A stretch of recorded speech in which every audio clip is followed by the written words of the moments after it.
다면 이렇게 전 세대가 아우를 수 있나, 이런 걸 좀 이렇게 보셨는지 모르겠습니다. 주니어부터요, 시니어, 그리고 청년, 그리고 장년까지 이렇게 다 팀 안에 있더라고요. 너무나도 아름다웠습니다. 제가 뭐 맛있는 거라도 사줘야 되는데 명수가 워낙 많아가지고 좀 주저하고 있습니다. 우리 박수로 한번 격려하면 좋겠습니다. 감사합니다. 너무 귀합니다. 고맙습니다. 우리 앞뒤 좌우에 계신 분들에게도 한번 인사하겠습니다. 다 잘 될 겁니다. 다 잘 될 겁니다. 걱정하지 마십시오. 다 잘 되게 되어 있습니다. 제가 아주 어릴 때 가지고 놀던 장난감이 있습니다. 오뚜기라고, 여러분 아시는지 모르겠습니다. 얘를 아무리 밀치고요 때려도 뭐 소리 좀 내다가 흔들거리다가 다시 이렇게 중심을 딱 잡는 그런 장난감입니다. 어떻게 얘가 이럴 수 있느냐 하면 그 안에요 무게추가 있어요. 되게 무거운 무게추가 있는데 이 무게추가 흔들리다가도 딱 바로 서게끔 해주는 거거든요. 참 우리 인생 같구나 싶었습니다. 인생길이 늘 평탄하면 얼마나 좋겠습니까, 그죠? 그런데 그렇지 못하잖아요, 현실은. 현실은 발행과 많이 다른데요. 간절히 원하는 길이 이 길이 정말 내가 가고 싶은 길이에요. 그런데 가다 보면 또 이 길이 아니었나 보다 할 때도 꽤 있는 듯합니다. 그때 흔들리게 마련입니다. 누구나 그렇습니다. 중요한 건 뭐예요? 흔들리다가 그 다음 단계가 뭐냐 하는 거예요. 여기서 사람의 차이가 나타납니다. 그럼에도 바로 서야 하는 것이죠. 오뚜기처럼 무게추를 탁 품고 있는 사람은 좀 흔들리다가도 이내 바로 중심을 잡더라고요. 그런 모습이었으면 좋겠다 싶습니다. 나의 중심이 주님이시기를 바라며 당신을 살아갑니다 라는 제목으로 말씀을 전합니다. 전도자 바울의 상황을 먼저 보고 싶은데요. 바울은 아시아로 전도하기를 원했습니다. 우리 대한민국에 있는 아시아 말입니다. 아시아로, 소아시아 뭐 이렇게 해서 쭉 전하려고 하는데, 아시아 전도를 그는 원했지만 성령께서 유럽으로 인도하셨습니다.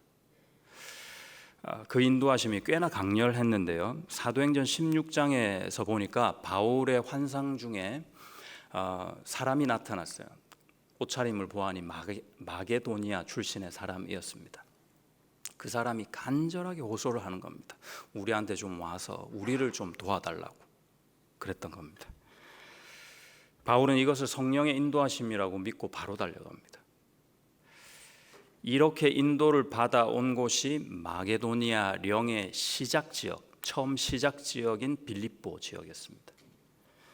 교회가 개척되었습니다. 그 교회가 지금 바울의 이 편지 빌립보서를 읽고 있는 독자인 빌립보 교회입니다. 아니, 이렇게 특별하게 인도함을 받았는데 바울은 그 여정 중에 로마 감옥에 갇히게 되죠. 전도가 막히는 모든 조건을 그래서 다 구비한 겁니다. 지도자가 갇혔죠. 교회는 안팎으로 내분, 가난, 핍박 이런 게 계속되니 뭐 말할 것 없죠. 전도가 막혀도 두말할 수 없을 것입니다. 가만 생각해 보면 바울 개인의 욕심이나 자기 선택으로 선택한 길도 아니거든요. 하나님이 그렇게 강하게 보여주면서 그 길로 인도하신 길이 이 전도 여행, 2차 전도 여행 길인데, 그가 감옥에 갇혀 있고 교회는 전도의 문이 막힌 것처럼 느껴지더라는 겁니다. 의아할 만하고요, 불평도 나올 만합니다. 그러나 빌립보 교회 지도자 바울은 그 교인들에게 이렇게 얘기합니다. 오늘 12절인데요. 한번 같이 읽겠습니다. 시작. 형제들아, 내가 당한 일이 도리어 복음 전파의 진전이 된 줄을 너희가 알기를 원하노라. 이런 말이죠. 내가 지금 갇힌 게 사실은 더 잘된 일이야. 너 그거 알고 있어? 이제 이렇게 나오는 겁니다. 허세가 아니었습니다. 첫 번째 진전은 어떤 진전이냐? 감옥에 수감되어 있어 보니까 감옥 관계자들에게 복음을 전할 수 있게 되더라. 이제 이런 이유였습니다. 13절을 보십시오. 읽겠습니다. 이러므로 나의 매임이 그리스도 안에서 모든 시위대 안과 그 밖의 모든 사람에게 나타났으니, 좀 억지스럽다 하는 생각도 순간 듭니다. 사실 비교하자면 베드로 같은 경우에는요, 성령 충만함을 받고 나와서 설교를 한번 딱 했거든요. 그랬더니 몇 명이나 왔죠? 3,000명이 회개하여 돌아옵니다. 그에 비하면 감옥에 갇혀 있는 이 바울은 기껏해야 고작해야 한 20-30명 만날 수 있었을까요? 그 감옥의 그 관계자들을 말이죠. 별로 효율적이지 않게 보입니다. 그러나 이 대목에서 우리가 또 한 번 느껴지는 게 있습니다. 하나님의 일은 숫자나 효율, 이거하고 좀 거리가 먼 것 같아요. 하나님은 이거에 별로 친하지 않습니다. 숫자가 많은 숫자나 아주 효율성 있는 그런 일을 별로 그렇게 강하게 추구하신 적이 없으십니다. 예를 들어서 물이 포도주가 된 그런 기적 가나안 혼인잔치를 생각해 보시면 다수의 하객들은 그냥 포도주를 받아 마셨어요. 소수의 물도온 하인들은 은혜를 받아 마셨습니다.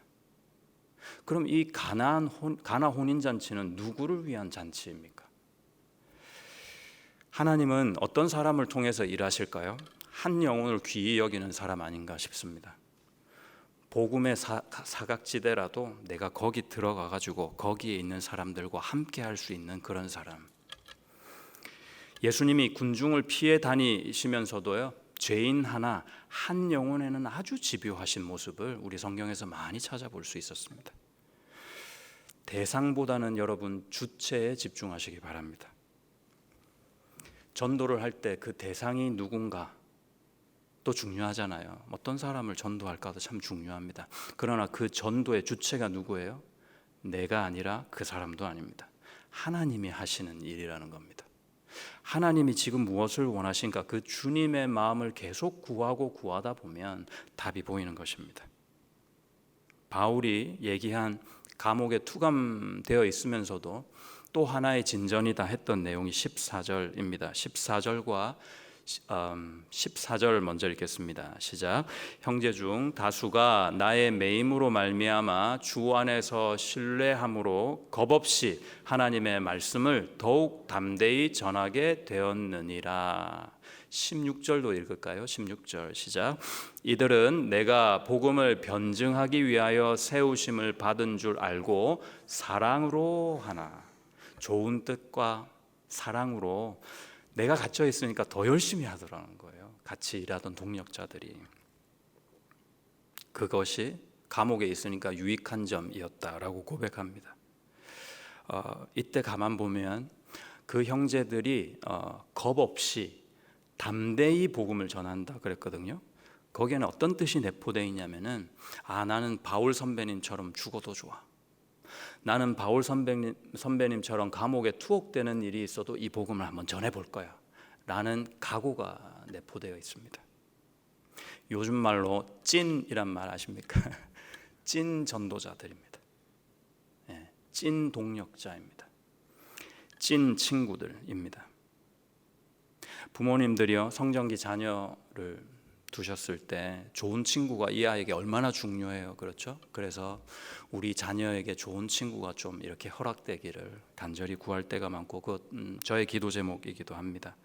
우리 아이야 코드가 좀 맞고요, 믿음도 있고, 당연하죠. 믿음도 있고 코드가 좀 맞고 대화가 되고 의리도 있는 그런 친구를 좀 허락해 주시기를 많이 간구합니다. 그런데 아울러서 꼭 잊지 말아야 할 기도 제목이 있습니다. 하나님, 내 아이가 먼저 그런 친구가 되게 해달라고. 누군가에게 내 아이가 먼저 그런 모습을 갖추게 좀 해달라고. 제발 좀 갖추게 좀 해달라고. 부부간에도 마찬가지입니다. 형제 자매들에게도 그렇습니다. 내가 먼저 그런 사람이 되어주는 겁니다. 그러면요, 찐 친구들이 모입니다. 찐 사람들이 내 주위에 모이는 것입니다. 바울은 자신이 투옥될 정도로 그걸 감수하고서도 교회를 사랑했어요. 그 형제들을 위했던 겁니다. 그랬더니 이 형제들이 바울이 투옥되고 나니까 당연히 그들도 찐 교회, 찐 형제들이 되어서 바울을 위해서 열심히 사역을 하고 있는 모습입니다. 친구 같은 예수님을 늘 구할 필요도 있습니다. 예수님이 좋은 친구시잖아요. 그런데요, 어느 순간 잠깐이라도 내가 예수님의 좋은 친구 행세도 할 필요가 있는 것 같아요. 예수님의 좋은 친구, 예수님의 벗이 나도 한번 되어보기를 소망할 수 있기를 바라겠습니다. 그의 주위에 이런 찐들만 있는 것이 아니었습니다. 보시면요, 15절 보십시오. 15절과 17절 같이 읽습니다. 시작. 어떤 이들은 투기와 분쟁으로, 어떤 이들은 착한 뜻으로 그리스도를 전파하나니 그들은 나의 매임의 괴로움을 더하게 할 줄로 생각하여 순수하지 못하게 다툼으로 그리스도를 전파하느니라. 이때다 싶어서 뭐랄까요, 몰려드는 기회주의자들도 그의 주위에 있었던 듯합니다. 바울의 이 리더십을 좀 빼앗아 가지고 자기가 교회에 어떤 권위를 좀 행사하고 싶은 마음으로 있었던 그런 사람들 아니었나 싶습니다. 자, 문제는 뭐냐면은 이런 사람들을 바울이 어떻게 극복하느냐가 참 뭐랄까요, 저에게는 참 재미가 있었습니다. 어떻게 극복했을까? 바울은요, 이 사람들을 무시합니다. 그러든가 말든가 그냥 무시해요. 그런데 바울의 무시는요, 우리 생각에 그런 무시하고 좀 달라요. 그 사람을 깎아내리거나 상대방을 존중하지 않거나 그 사람에게 상처를 주는 그런 무시가 아니었습니다. 더 큰 것을 품고 있으니 무시가 되는 무시입니다. 안 보이는 겁니다. 작은 것들이. 제가 청년부 교회 아는 형이, 아주 친한 형이 있었습니다. 제가 우리 교회에서 청년부 교회 형이라면 항상 이 형을 얘기합니다. 이 형이요, 진짜 천하장사예요. 힘이 어마어마한데요. 한 번은 손가락 2개로 저를 제압한 적도 있습니다. 이 형이 즐겨 쓰는 아이디가 있어요. 총칭 아이디가 무적입니다. 무적. 되게 어울리잖아요. 이메일 계정을 만들어도 무적@이메일.com 뭐 이렇게 되고요. 볼링장을 가도요, 다른 사람들 다 자기 이니셜 이렇게 해가지고 볼링 거기 리스트에 다 올려 적거든요. 근데 혼자 무적 이렇게 적어요. 아주 독특합니다, 이 사람은. 어느 날 제가 그 뜻을 한번 물어서, 왜 형은 우리가 다 지겹다, 왜 이렇게 무적이라는 아이디를 좋아하느냐 그랬더니요, 내가 더 세다 이런 뜻이 아니래요. 그래서 적이 없다, 필적할 만한 적이 없다 이런 뜻이 아니래요. 나에게 적이 없다라는 뜻이랍니다. 너도 나도 모두가 한 가족인데 적이 어디 있냐, 이러더라고요. 와, 이렇게 대범한 형을 내가 옆에 모시고 살았구나 싶더라고요. 스스로 그 형은 그렇게 다짐하며 산다 그렇게 얘기했습니다. 참 대범하다, 크다 싶었습니다. 바울도요, 여기서 대범하게 무시하고 있는 겁니다. 그래서요, 기쁘다 그럴 수 있는 겁니다. 이 대범함은 그러면 바울이 어디에서 나오는 건가? 18절입니다. 같이 읽을게요. 그러면 무엇이냐? 거칠애로 하나 참으로 하나 무슨 방도로 하든지 전파되는 것은 그리스도니 이로써 나는 기뻐하고 또한 기뻐하리라. 그리스도라는 큰 바위를 짊어지고 복음을 이렇게 힘있게 전해야 되는 그 바울에게는 발에 밟히는 그런 모래 자갈 이런 건 안중에도 없는 겁니다. 그냥 안 보이는 거예요. 그래서 무시죠. 목표가 명확한 사람은 시험에 들지 않습니다. 오히려 목표 없이 그냥 쉬엄쉬엄 하는 사람이 시험에 듭니다. 중고등부 애들 기도 제목 적어내라 하면요, 한두 명 꼭 이런 애들 있어요. 기도 제목 적어낼 때 뭐 세계 평화, 인류의 희망, 뭐 이런 애 꼭 있어요. 꼭. 목표가 없는 거예요. 그래서 제가 항상 뭐라고 그럽니다. 목표 상실의 시기를 사는 거죠. 바울은요, 그러니까 예수님만 보이는 거예요. 다른 게 안 보여요. 이런 사람도 저런 사람도 모두 구원해 주실 주님만 중요했던 겁니다. 19절, 20절 같이 읽습니다. 이것이 너희의 간구와 예수 그리스도의 성령의 도우심으로 나를 구원에 이르게 할 줄 아는 고로 나의 간절한 기대와 소망을 따라 아무 일에든지 부끄러워하지 아니하고 지금도 전과 같이 온전히 담대하여 살든지 죽든지 내 몸에서 그리스도가 존귀하게 되게 하려 하나니. 이 19절에서 구원은요, 우리 영혼의 구원을 얘기하는 게 아니라 감옥에서 풀려나는 구원을 얘기합니다. 그러니까 19절, 20절은 바울이 이렇게 얘기하는 겁니다. 여러분들의 중보기도와 성령의 인도하심으로 이 감옥에서 나는 풀려날 것을 알고 있습니다. 그러나 내가 감옥에서 나갈 수 있어서 살게 되든 아니면 이 감옥에서 그냥 형장의 이슬로 죽게 되든 나는 상관없습니다. 그리스도 예수만 존귀하게 될 수 있다면 이런들 어떻고 저런들 어떻겠습니까? 이렇게 고백하는 겁니다. 그리스도가 존귀하게 되는 인생 그랬습니다. 이때 존귀는요 메가루노라고 헬라어가 그렇습니다. 메가라는 접두어가 좀 익숙하시잖아요. 메가 크다는 겁니다. 무겁다는 겁니다. 뭐 메가폰, 메가 스테디움, 메가 처치 이런 거 있지 않습니까? 내 눈에 내 마음에 그리고 내 인생 가운데서 예수 그리스도가 가장 크게 보인다는 겁니다. 가장 크게 들어와 있는 겁니다. 가장 크게 느껴진다는 겁니다. 그 말은요 다른 것들은 다 소소하고 작게 보인다는 거예요. 다른 것들은 다 작아지는 참 이상한 일이 내 삶 가운데 내 내면에 생긴다는 뜻입니다. 내가 전에 좋아하던 것도 이상하게 흥미가 없어요. 뭘 더 하고 싶은 게 없어지는 겁니다.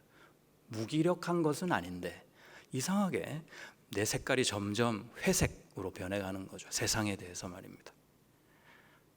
그런데요 이것이 예수 만난 사람들의 정상적인 모습입니다.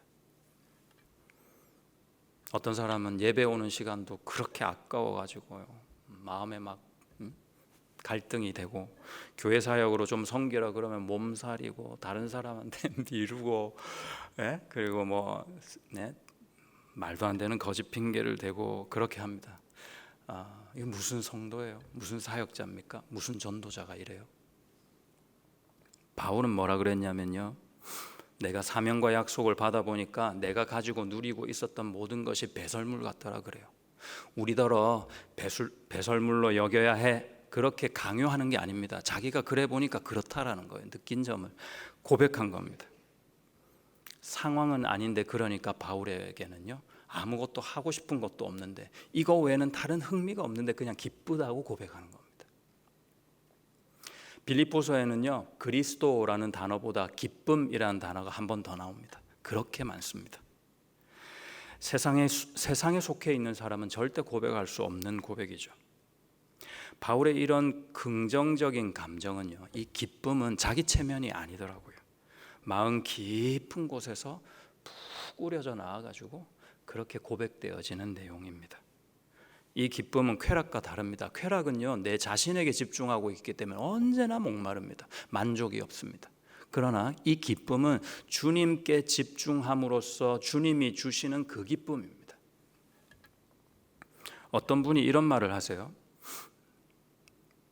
이런 기쁨은 고난을 통해서 겪을 수 있다 그랬더니 어떤 분이 목사님 고난이 모두에게 좋은 것만은 아니잖아요. 어떤 사람은 고난을 통해서 자라가고 성숙해 가지만 어떤 사람은 더 완악해지고 더 굳어져 가는 모습도 봅니다. 맞는 말씀입니다. 맞죠. 그러나 우리가 꼭 기억해야 될 게 있습니다. 같은 풀을 먹어도 뱀은 독을 품고요 소는 우유를 만든다 하지 않습니까? 비는 똑같이 내리는데 어떤 땅은 가시나무를 내요. 그런데 어떤 땅은 꽃나무를 피어나게 합니다. 배설물이 물에 들어가면 그 물이 오염되잖아요. 그런데 이 배설물이 토양, 땅에 들어가면 어떻습니까? 거름이 되죠. 양분이 되는 겁니다. 야곱, 모세, 다윗, 엘리야 할 것 없이 모든 하나님의 사용하던 그 하나님의 종들이 광야에서요 자아가 죽었습니다. 성숙했습니다. 하나님을 바라보며 이웃을 살리는 축복을 행사했습니다. 축복의 통로가 되었습니다. 반면에 출애굽했던 1세대들은 어땠습니까? 그 광야에서 다 죽었어요. 왜 그렇습니까? 광야 때문에 하나님을 보지 못한 겁니다. 광야가 오히려 거치는 돌이 되어서 걸려 넘어진 자들이죠. 그래서 그들은 도리어 하나님을 원망했습니다. 늘 생각이 과거에 있어서 그렇습니다. 애굽을 그리워했잖아요. 하나님께서 앞으로 주시게 할 그 밟게 하실 그 가나안 땅, 비전의 땅을 보지 못했던 것입니다. 불평했습니다. 불만만 쏟아냈던 겁니다. 하나님께서 민수기에서는요 더 이상 그들을 용납하지 않으시겠다 하고 아주 분명하게 말씀하시는 대목이 있습니다.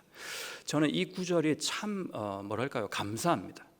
이처럼 명확하실 수 있을까? 이처럼 하나님의 마음과 뜻을 명확하고 통쾌하게 표현한 구절이 있을까 싶기 때문입니다. 한번 보시죠. 민수기 14장 27절입니다. 27절 먼저 읽겠습니다. 시작. 나를 원망하는 이 악한 회중에게 내가 어느 때까지 참으랴?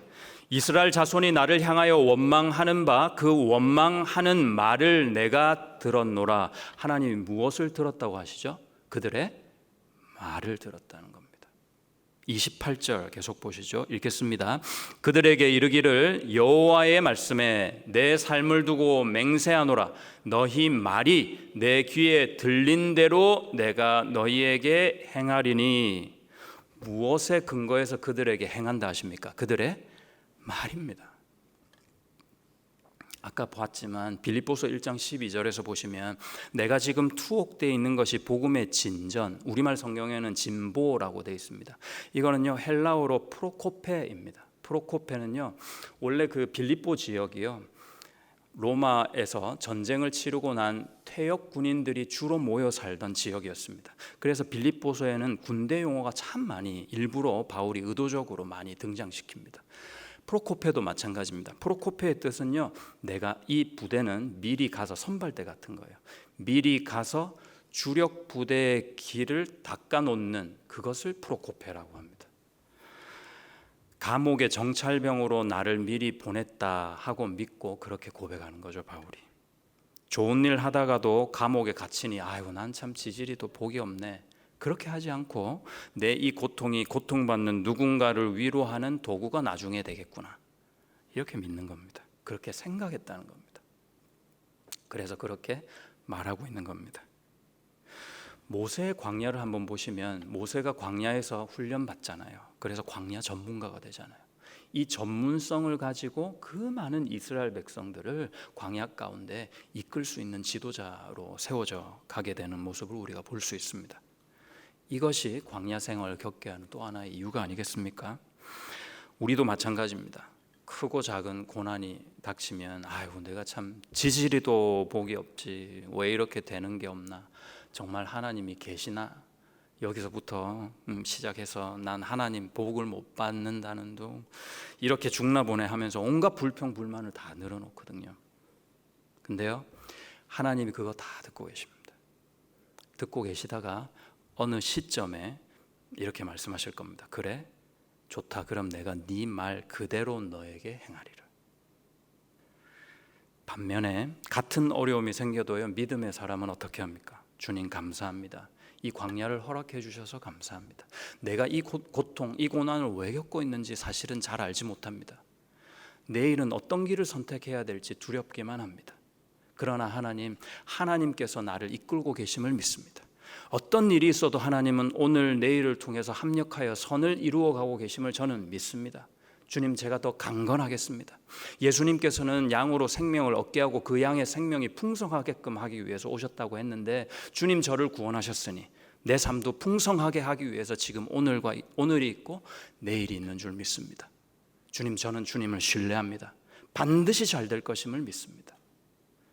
이렇게 고백하잖아요. 계속 얘기하잖아요. 그럼 어떻게 될까요? 어느 시점에 주님께서 똑같은 말씀을 하십니다. 그래, 내가 들은 그대로 너에게 해주겠다. 할렐루야.